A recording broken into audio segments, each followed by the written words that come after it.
So, dito nga po mga kalingap mga ka-EDSI, big time sponsor ng EDSI, sagot na ang venue sa, so ano nga ba ito? Yan po yung ating pag-uusapan po mamaya mga kalingap mga ka-EDSI, pero bago po natin ipagpatuloy ang video ito sa mga bago pa lang po sa ating munting channel, huwag po natin kalimutang suportahan ang ama ng kalingap Kuya Val Santos Matubang at Kalingap Rob.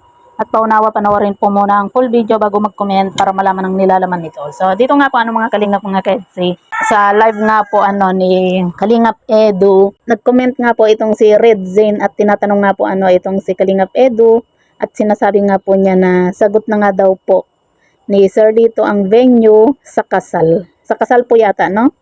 Yung sinasabi po ng big time sponsor po ng EDSI na si Sir Lito nga po mga kalingap. Kaya nga po sabi po dito ni Red Zane, ano nga daw po yung sasabihin po niya dito nga po sa big time sponsor na si Sir Lito nga po. At ang sagot po ni Kalingap Edo nga po ay hindi po niya alam kasi syempre 'di ba? Pagdating po sa kasal, mahirap po 'yan na syempre kahit na gusto na po ni Kalingap Edo mag-asawa or magpakasal kung depende naman po 'yan dito kay Viancy nga po. At hindi naman din po minabadali po yung kasal nga po kasi ang kasal po nandyan lang po 'yan. Madali lang, 'di ba? Lalo na kapag talagang nagmamahalan po yung dalawa. Kasi nga po, si Viancy nga po mga kalingap ay nag-aaral pa po.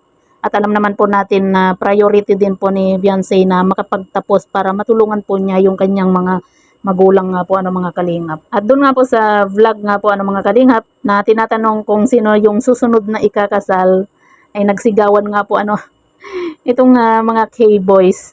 Sabi nga po, nag-aanuhan nga po sila na si Jomar at itong si Kalingap Edo. Tapos nung sinabi nga po na itong si Kalingap Edo yung susunod na ikakasalang, sabi nga po ni Kalingap Edo, kapag ready na daw po yung isa. Big sabihin kapag ready na po itong si Viancy nga po mga kalingap.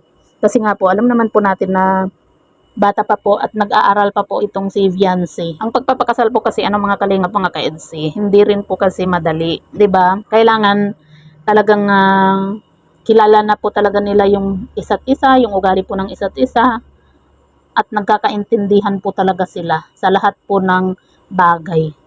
Hindi yung basta gusto lang, di ba? Kasi kita nyo naman po sa panahon ngayon, ang dami pong nagpapakasal na naghihiwalay din. Kahit na napakabongga po yung kasal, naghihiwalay din po. Kaya mas maganda na kilalanin pa po nila mabuti yung bawat isa nga po bago sila pumasok sa pag-aasawa. Kasi yung pag-aasawa naman po mga kalingap, nandyan lang po yan, madali lang. Kailangan yung magkasundo kayo sa maraming bagay para magtagal po yung relasyon sa pag-aasawa. Pero yun nga po mga kalingap mga ka-EDSI. Sabi nga po ni Kalingap Edo, kapag ready na nga daw po itong si Viancy. At yan na lang po yung aabangan po natin mga kalingap kapag nag-18 na po itong si Viancy. Total mabilis lang naman po yung panahon, 'di ba? Hindi natin mamamalayan tapos na sa pag-aaral po itong si Viancy nga po, 'di ba? At yan nga po mga kalingap mga ka-EDSI.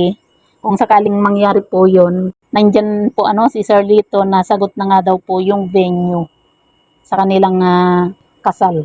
Kaya yan po yung aabangan po natin mga kalingap dito sa Tambalang EDSI. Kasi hindi naman po natin masasabi kung sila po talaga yung itinadhana na po kung sila na po talaga yung magkakatuluyan. Pero ang maganda po mga kalingap mga ka-EDSI, i-enjoy din po muna nila hanggat dalaga at binata pa po sila, i-enjoy din po muna nila lalo na po dito kay Viancy.